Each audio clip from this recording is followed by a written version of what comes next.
Hello दोस्तों, चलिए आज हम मानव भूगोल का एक दूसरा महत्वपूर्ण चैप्टर शुरू करने जा रहे हैं। आज का हमारा जो विषय है वो मुख्यतः है मानव भूगोल का इतिहास। कल हमने संक्षिप्त रूप से इससे पिछले वाली कक्षा में संक्षिप्त रूप से मानव भूगोल की स्थापना देखी थी।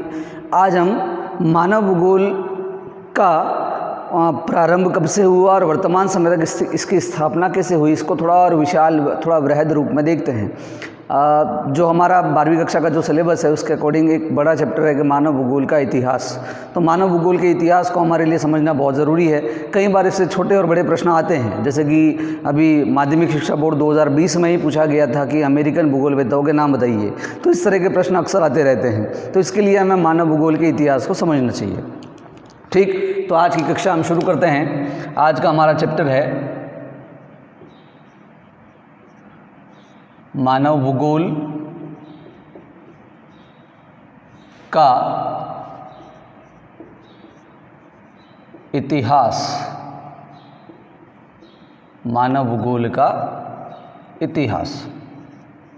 देखिए, अगर मानव भूगोल के इतिहास की बात की जाए तो इससे पिछले वाली कक्षा में हमने देखा था कि व्यवस्थित रूप से मानव भूगोल की जो स्थापना होती है वो 18वीं शताब्दी में होती है। लेकिन इसके इतिहास में यदि जाएं तो मानव भूगोल की जड़ें उतनी ही गहरी हैं जितना कि मानव का स्वयं का इतिहास गहरा है। ठीक, अर्थात बात की जाए कि जब से मानव ने वातावरण के साथ समायोजन करके, वातावरण के साथ अनुकूलन करके जीना प्रारंभ किया, जब से मानव की सोच समझ विकसित हुई, तभी से मानव भूगोल का विकास प्रारंभ हो चुका था। मतलब तभी से मानव ने अपनी जो आर्थिक क्रियाएं या जो भी गतिविधियां मानव ने पृथ्वी पर करना शुरू की, उसी समय से मानव भूगोल का इतिहास प्रारंभ हो चुका था। लेकिन फिर भी मोटे तौर पर हम मानव भूगोल के इतिहास को 3 चरणों में या 3 कालों में बांटकर समझते हैं। ठीक, मानव भूगोल के इतिहास को 3 चरणों में हम बांटते हैं। पहला जो चरण है उसे हम कहते हैं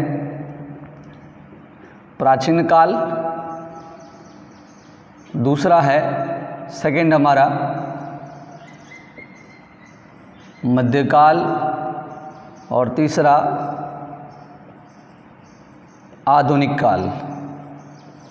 आधुनिक काल। इस तरह से 3 भागों में बांटकर हम मानव भूगोल के इतिहास को समझते हैं। बात करते हैं प्राचीन काल की। देखिए, प्राचीन काल कब से शुरू होगा, इस पर शुरू से ही संशय बना हुआ है। भौगोलिक चिंतन और जितने भी भौगोलिक विचारक हैं, यदि उन सब के विचारों में बात की जाए तो लगभग प्राचीन काल की जो शुरुआत है भूगोल में वो मानी जाती है लगभग 600 BC से, ईसा पूर्व 600 BC से। और प्राचीन काल में मुख्य रूप से हम रखते हैं यूनानी और रोमन भूगोलवेत्ताओं को। ठीक, यूनानी और रोमन भूगोलवेत्ता। यूनानी और रोमन भूगोलवेत्ताओं का जो समय रहा है उसे हम प्राचीन काल कहते हैं। इनका मानव भूगोल के विकास में बहुत, कह सकते हो कि अधिक रोल रहा है। शुरुआत में इन्होंने भूगोल की स्थापना में भी अपनी बहुत महत्वपूर्ण भूमिका निभाई थी। चलिए बात करते हैं यूनानी भूगोलवेत्ताओं की। यदि यूनानी भूगोलवेत्ताओं की बात की जाए तो यूनानी भूगोलवेत्ताओं में जो महत्वपूर्ण नाम हैं उनमें है होमर, जिनको महाकवि होमर भी कहते हैं। होमर के बाद हिकेटियस, हेरोडोटस, फिर इरेटोस्थनीज, फिर थेल्स, अरस्तु इत्यादि नाम महत्वपूर्ण हैं। ये सारे के सारे कौन थे? यूनानी भूगोलवेत्ता। यूनानी भूगोलवेत्ता।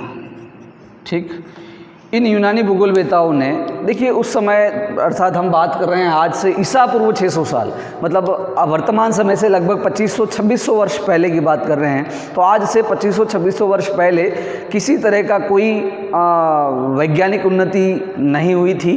व्यक्ति धरातल पर एक स्थान से दूसरे स्थान आने जाने का कोई साधन नहीं था, किसी तरह का कोई इंटरनेट सुविधा या जो वर्तमान में जब वैज्ञानिक सुविधा देखते हैं जो हमारे अध्ययन के लिए हमारे पास जो उपलब्ध है, उस समय ऐसा कोई इंस्ट्रूमेंट, ऐसी कोई सुविधा उपलब्ध नहीं थी। और ऐसे समय में भी भौगोलिक ज्ञान को संजो कर रखना, नई भौगोलिक खोजों को करना अपने आप में इन विद्वानों की महानता को दर्शाता है। ठीक, तो बात की जाए इन यूनानी भूगोलवेताओं की, तो प्रारंभ में, जैसा कि मैंने पिछली क्लास में भी बताया था कि प्रारंभ में भूगोल के केवल एक भाग पर सबसे अधिक बल दिया गया था, और वो एक भाग कौन सा था? भौतिक भूगोल था। लेकिन कुछ विद्वानों के विचारों में भौतिक भूगोल के साथ साथ मानवीय तत्वों या जो मानव भूगोल के जो हमारी जो विषय वस्तु है उन तत्वों का समावेश भी मिलता है। फॉर द एग्जाम्पल, जैसे कि बात की जाए हेरोडोटस की। हेरोडोटस जो थे, इन्होंने मिस्र के आसपास, नील नदी के आसपास का संपूर्ण वर्णन किया। मिस्र और नील नदी के आसपास का जो भाग है उसका अपने रचनाओं में उनका वर्णन मिलता है। इन्होंने सबसे पहले नील नदी को कह सकते हैं कि जो भूगोल में हम डेल्टा जो शब्द का प्रयोग करते हैं, तो जो डेल्टा शब्द का जो सबसे पहले प्रयोग किया वो किसने किया था? हेरोडोटस ने किया था। और साथ साथ इन्होंने नील नदी के वर्णन के साथ साथ मिस्र को नील नदी का वरदान कहा था। क्या कहा था? नील नदी का वरदान। किसने कहा था? हेरोडोटस ने। तो इनकी जो बातें हैं, या कह सकते हो इनके जो रचनाओं में जो वर्णन मिलता है उसमें कहीं ना कहीं मानवीय पक्ष भी है कि इन्होंने मिस्र को नील नदी का वरदान क्यों कहा कि मिस्र के आसपास के भाग में जो कृषि की जाती है, तो वो मिस्र अपने आप में जो स्थापित है वो नील नदी के डेल्टाई भाग में स्थापित है। तो स्वाभाविक सी बात है, वहाँ पर उपजाऊ जलोढ़ मिट्टी होगी, तो उपजाऊ जलोढ़ मिट्टी के कारण वहाँ के लोग कृषि करते हैं, और वो एक कह सकते हो कि उन्नत स्थिति में था उस समय में। तो इसलिए इन्होंने क्या कहा? मिस्र नील नदी का क्या है? वरदान है। तो कहने का अर्थ है कि जो मानव की कृषि प्रणाली है, मिट्टी या जल की जो उपलब्धता है, उसकी जो आवश्यकता है, उन सभी चीज़ों की बात जो की वो किसने की थी? हेरोडोटस ने की थी। इन्होंने ये जो सभी चीज़ें बताई वो सारी की सारी किसकी विषय वस्तु है? मानव भूगोल की विषय वस्तु है। तो इस तरह से हेरोडोटस ने मानवीय तत्वों का अपने ज्ञान के अंदर समावेश किया। और यदि आगे एग्जाम्पल और यदि आगे की ओर बढ़ते हैं, तो जैसे कि अरस्तु ने भी इस बात को प्रबलता से पेश किया था। अरस्तु ने ये कहा कि जो पर्वतीय क्षेत्रों में जो लोग रहते हैं, वो ठंडे प्रदेशों के जो लोग हैं वो बहादुर होते हैं किंतु चिंतनशील नहीं होते हैं। वहीं जो गर्म प्रदेशों के जो लोग होते हैं वो चिंतनशील भी होते हैं और बहादुर भी होते हैं। तो इस तरह से जो मानव की जो विशेषताएं हैं उनकी बात किसने की थी? अरस्तु ने की थी। तो इस तरह से ये जो विद्वान थे, इन विद्वानों का जो कहीं ना कहीं इनकी रचनाओं में मानव भूगोल से संबंधित जो टॉपिक है, मानव भूगोल से संबंधित जो प्रकरण है, उसकी जो विषय वस्तु है, उनकी बात दिखाई पड़ती है। तो शुरुआत में मानव भूगोल जो था वो इन विद्वानों की रचनाओं में संक्षिप्त मात्रा में इनका वर्णन मिलता है। तो ये रहा हमारा प्राचीन काल। तो प्राचीन काल में यूनानी भूगोलवेताओं के बाद स्थान आता है रोमन भूगोलवेताओं का। ठीक, यदि रोमन भूगोलवेताओं की बात की जाए तो रोमन भूगोलवेताओं में स्ट्राबो और टॉलेमी, इनके नाम महत्वपूर्ण आते हैं। स्ट्राबो और टॉलेमी। स्ट्राबो और टॉलेमी ने मानव भूगोल से संबंधित जो विषय वस्तु है या मानव भूगोल की जो तत्व हैं उनकी अपनी रचनाओं में समावेश किया था।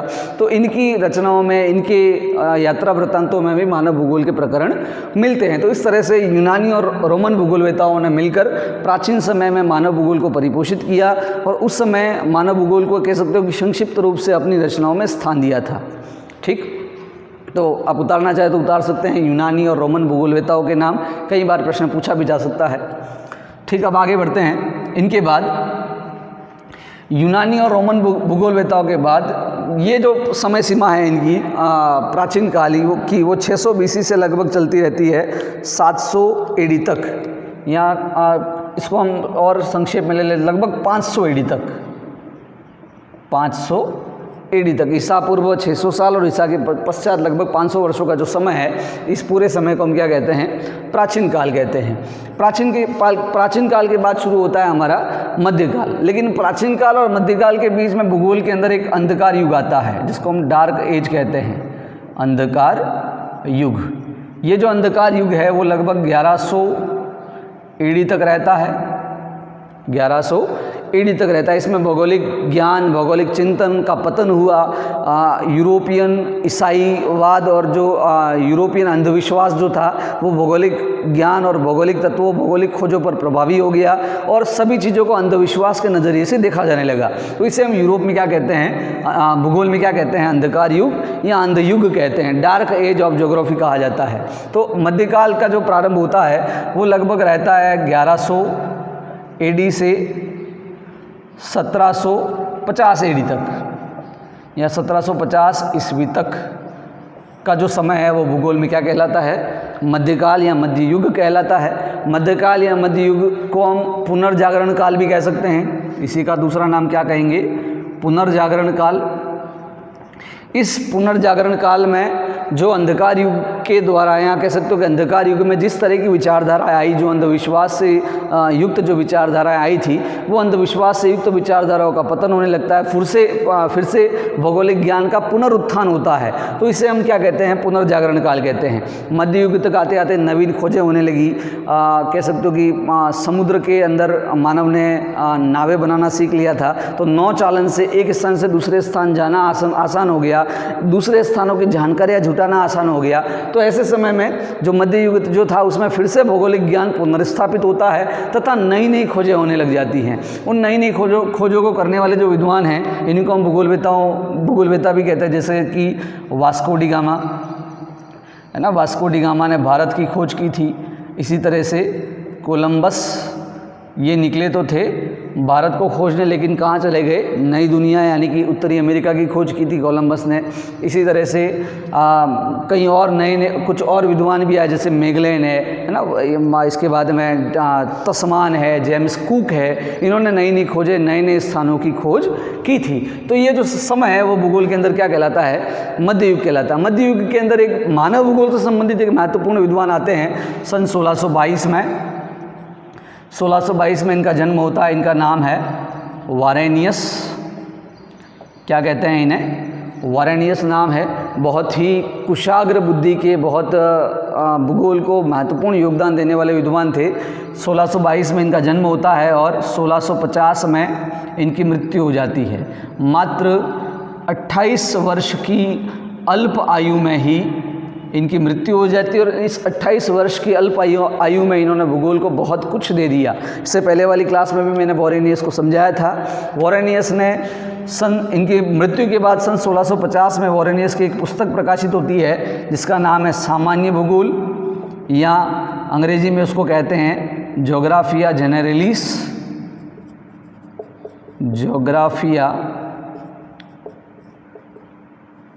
जेनेरलिस। इस ज्योग्राफिया जेनेरलिस के 2 पार्ट प्रकाशित होते हैं। यहीं से हमारे मानव भूगोल की नींव पड़ती है।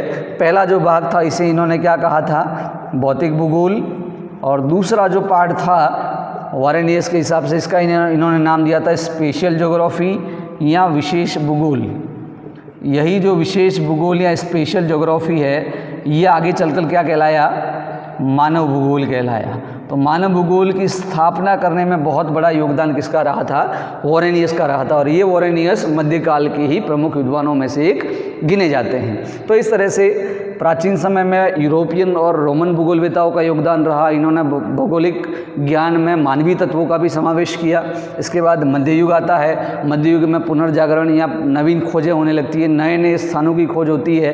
कई भूगोल के इंस्ट्रूमेंट आते हैं, जो प्लेन टेबल सर्वे जो हमारा है, तो जो प्लेन टेबल के जो उपकरण हैं जिनका चीन में आविष्कार हुआ। इसी तरह से कई सारे विद्वान आए जिन्होंने मध्यकाल में भूगोल को फिर से पुनर्स्थापित किया और मानव भूगोल एक विषय के रूप में उभर कर सामने आता है। फिर शुरू होता है हमारा आधुनिक काल। आधुनिक काल का जो प्रारंभ है वो हम 18वीं शताब्दी से मानते हैं। 18वीं शताब्दी से 18वीं शताब्दी से अर्थात यहीं पर वास्तविक रूप में मानव भूगोल की स्थापना होती है। 18वीं शताब्दी में मानव भूगोल को स्थापित करने में सबसे महत्वपूर्ण योगदान जर्मन भूगोलवेताओं का रहा। जर्मन भूगोलवेताओं का रहा। इन्हीं जर्मन भूगोलवेताओं को हम आधुनिक भूगोल का संस्थापक भी कहते हैं। इन जर्मन भूगोलवेताओं में सबसे महत्वपूर्ण नाम आता है हम्बोल्ट और रीटर अलेक्जेंडर वॉन हम्बोल्ट और कार्ल रिटर, ये दो महत्वपूर्ण विद्वान आए 18वीं शताब्दी में, दोनों समकालीन हैं और इन दोनों ने मानव भूगोल पर बहुत अधिक बल दिया। न केवल मानव भूगोल अपितु पूरे भूगोल की विषय वस्तु पर इन्होंने बहुत अधिक बल दिया। भूगोल पर नई नई खोजें की। जैसे कि हम्बोल्ट की बात की जाए तो हम्बोल्ट ने फ्रांस की यात्रा की और रूस की यात्रा की, जर्मनी के तो निवासी थे ही, साथ ही साथ दक्षिण अमेरिका की यात्रा की और दक्षिणी अमेरिका के दक्षिणी भाग में जो पेरू और हम्बोल्ट की जो ठंडी धारा है, पेरू की जो ठंडी धारा है, इसी पेरू की ठंडी धारा की खोज करने वाले कौन थे? हम्बोल्ट थे। तो इस तरह से इन्होंने भी नई नई खोजें की। इसी तरह से कार्ल रिटर आते हैं। कार्ल रिटर ने भी जर्मनी में भूगोल को एक नवीन विषय के रूप में विश्वविद्यालयों में स्थापित किया और ये भूगोल के पहले प्रोफेसर कहलाए। तो हम्बोल्ट रिटर के बाद तीसरा नाम आता है जो बहुत अधिक महत्वपूर्ण है, जिनका नाम है फ्रेडरिक रेडजेल। फ्रेडरिक रेडजेल 1844 में जन्म लेते हैं और 1904 में इनकी मृत्यु हो जाती है। ये वही फ्रेडरिक रेडजेल हैं जिन्हें मानव भूगोल का संस्थापक कहते हैं। एंथ्रोपोजोग्राफी जो 1882 में इनको जो पुस्तक आई थी, इस पुस्तक में मानवीय तत्वों का बहुत अधिक समावेश किया गया और इसे मानव भूगोल की प्रथम पुस्तक भी माना जाता है। तो फ्रेडरिक हम्बोल्ट, रिटर है, फ्रेडरिक रेडजेल है, पेशेल है, पेशेल के बाद फ्रोबेल है ना, ये कुछ प्रमुख जर्मन भूगोलवेता हैं। इन जर्मन भूगोलवेताओं ने मानव भूगोल को बहुत अधिक परिपोषित किया, मानव भूगोल को एक विषय के रूप में स्थापित करने का कार्य किया था। तो आधुनिक युग में सबसे अधिक योगदान जर्मन भूगोलवेताओं का रहता है मानव भूगोल को स्थापित करने में। जर्मन भूगोलवेताओं के बाद ये आप लोगों को उतारना हो तो आप स्क्रीनशॉट लेकर उतार सकते हैं। चलिए आगे बढ़ते हैं। जर्मन भूगोलवेताओं के बाद नेक्स्ट मानव भूगोल को बहुत उन्नत अवस्था में, बहुत ऊंचाइयों पर ले जाने का काम करते हैं फ्रांसीसी भूगोलवेता। फ्रांसीसी भूगोलवेता, फ्रांसीसी भूगोलवेताओं में सबसे प्रमुख जो नाम आता है वो आता है हमारे संभववाद के प्रणेता Vidal de la Blache. Vidal de la Blache France में मानव भूगोल को स्थापित करने में महत्वपूर्ण भूमिका निभाते हैं। ब्लाश संभववाद के प्रणेता थे, साथ ही साथ मानव भूगोल के प्रबल समर्थक थे। तो रेडजेल के साथ साथ ब्लाश का नाम भी मानव भूगोल को स्थापित करने में कह सकते हो कि अत्यंत सम्मान के साथ लिया जाता है। ब्लाश के बाद जीन ब्रुंश,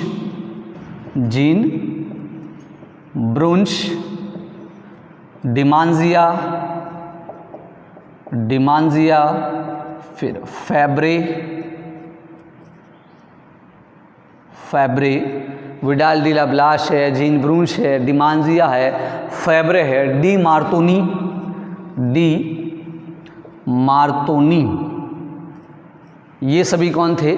ये सभी फ्रांसीसी भूगोलवेता थे जिन्होंने फ्रांस में मानव भूगोल को स्थापित करने में अपनी महत्वपूर्ण भूमिका निभाई थी। तो Vidal de la Blache, Jean Brunhes, Demangeon, ला या लुसियन फेब्रे जिन्होंने संभववाद शब्द का भी प्रयोग को भी काम में लिया। मैं जो मानव वातावरण के जो संबंध है इसको हम नियतिवाद, संभववाद और नवनियतिवाद कहते हैं। इसके लिए मैं एक अलग से वीडियो बनाऊंगा और वो काफ़ी एडवांस होगा। जैसे कि आप लोग जानते हैं कि हम इस क्लास के माध्यम से न केवल ज्योग्राफी पढ़ रहे हैं बल्कि एडवांस और अप्लाइड ज्योग्राफी पढ़ रहे हैं, जो कि जो आप जितना भूगोल के विषय में जानते हैं उससे हटकर, उससे आगे बढ़कर हम भूगोल को इस YouTube चैनल के माध्यम से सीख रहे हैं। तो फ्रांस में भूगोल को स्थापित करने का काम किसने किया? Vidal de la Blache, Jean Brunhes, Demangeon, Febvre और डी मार्तोनी, इन्होंने फ्रांस में मानव भूगोल को स्थापित करने का कार्य किया। इनके बाद फ्रांसीसी भूगोलवेताओं के बाद अमेरिका में मानव भूगोल को महत्वपूर्ण स्थान मिलता है।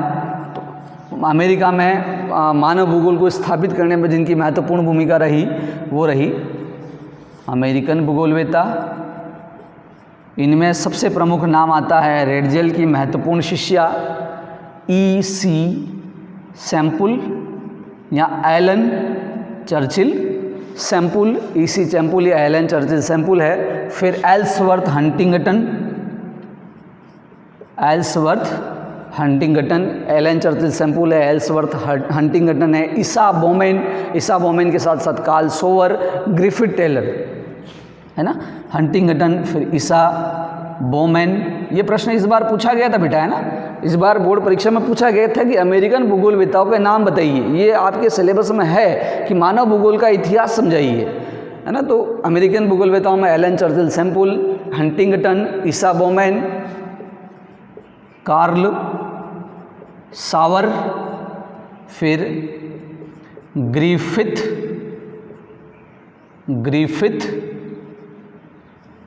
टेलर। ये 4-5 नाम बहुत अधिक महत्वपूर्ण हैं। कोई 2 या कोई 3 नाम आपसे पूछ सकता है बोर्ड में, जैसे कि फ्रांस में कोई किन्हीं 2 फ्रांसीसी भूगोलवेताओं के नाम बताइए, या किन्हीं 2 जर्मन भूगोलवेताओं के नाम बताइए, या थोड़ी देर पहले हमने लिखा था कि किन्हीं 2 यूनानी भूगोलवेताओं के नाम बताइए। इस तरह से प्रश्न आ सकते हैं। तो अमेरिका में मानव भूगोल को स्थापित करने का काम किसने किया?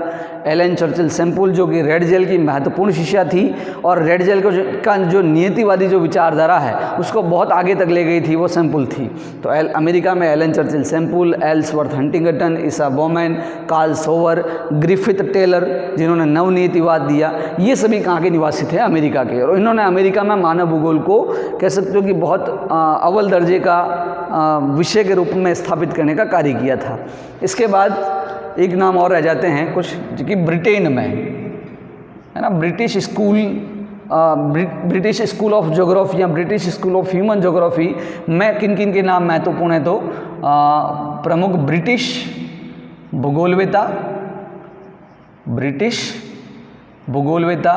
प्रमुख ब्रिटिश भूगोलवेताओं में सबसे प्रमुख नाम आता है हर्बर्टसन के साथ साथ ब्रिटिश भूगोलवेताओं में फ्ल्यूअर के साथ रॉक्सबी, है ना। ये कुछ महत्वपूर्ण ब्रिटिश भूगोलवेता हैं। तो ब्रिटिश भूगोलवेताओं में हर्बर्टसन,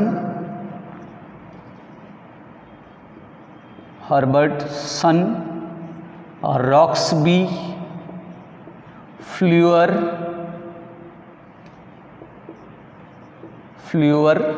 है ना। ये कुछ प्रमुख ब्रिटिश भूगोलवेता हैं जिन्होंने मानव भूगोल को स्थापित करने का कार्य किया।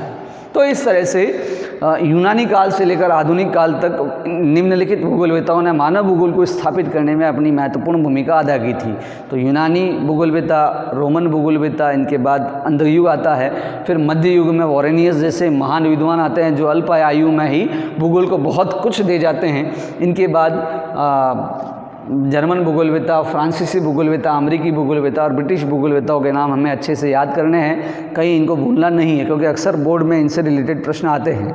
चलिए इसके बाद आगे बढ़ते हैं कि आधुनिक समय में मानव भूगोल जो स्थापित होता है वो इन विद्वानों के साथ साथ ये विद्वान जो है वो मानव भूगोल को स्थापित करने का कार्य करते हैं। लेकिन आधुनिक युग तक आते आते मानव भूगोल का जो विषय क्षेत्र है वो परिवर्तित हो जाता है। मानव भूगोल के अंदर जो जो चीज़ों का अध्ययन हो रहा था वो कुछ चेंज हो जाती हैं, उनमें नए नए आयाम मानव भूगोल के अंदर आकर जुड़ जाते हैं और मानव भूगोल नए उपागमों में विभाजित हो जाता है। उसी को थोड़ा सा हम सरल और संक्षिप्त रूप से समझ लेते हैं कि आधुनिक युग में कौन कौन से नवीन मानव भूगोल के उपागम हैं, कौन से नवीन मानव भूगोल के आयाम हैं।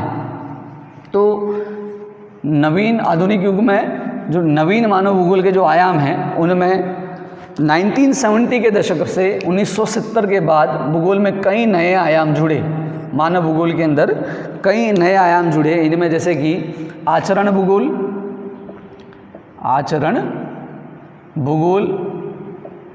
या इसको हम व्यवहार परक भूगोल भी कहते हैं, और व्यवहार परक भूगोल, आचरण या व्यवहार परक भूगोल। आचरण या व्यवहार परक भूगोल में क्या है, मैं संक्षिप्त रूप से आपको समझा देता हूँ। आचरण या व्यवहार परक भूगोल में ये है कि पर्यावरण जो है, वातावरण जो है वो केवल मानव के फिजिकल क्रियाओं पर ही प्रभाव नहीं डालता है, मानव की होने वाली गतिविधियों पर ही प्रभाव नहीं डालता है, बल्कि मानव के आचरण, मानव के व्यवहार को भी प्रभावित करता है। कि एक व्यक्ति जो होता है वो पर्यावरण को देखकर या उसकी जो समझ है वो भूगोल से इतनी प्रभावित होती है कि वो एक ही वस्तु को देखने वाले 4 अलग अलग जो व्यक्ति होंगे उनका विज़न, उनका जो आचरण होगा, उनका जो व्यवहार होगा वो परिवर्तित होगा। जैसे कि कोई व्यक्ति वन में या कह सकते हो कि जंगल में घूमने के लिए जा रहा है, 4 व्यक्ति जब जंगल में घूमने के लिए गए तो चारों का विज़न अलग अलग होगा। कि हो सकता है कोई व्यक्ति देखे कि यहाँ कितनी कह सकते हो कि काम की इमारती लकड़ी है, इसे काट कर बेच कर मैं बहुत अधिक धन कमा सकता हूँ। कोई व्यक्ति देखेगा कि यहाँ कितने पशु या जीव जंतु रहते हैं, कितना अच्छा पारिस्थितिकी तंत्र है यहाँ का।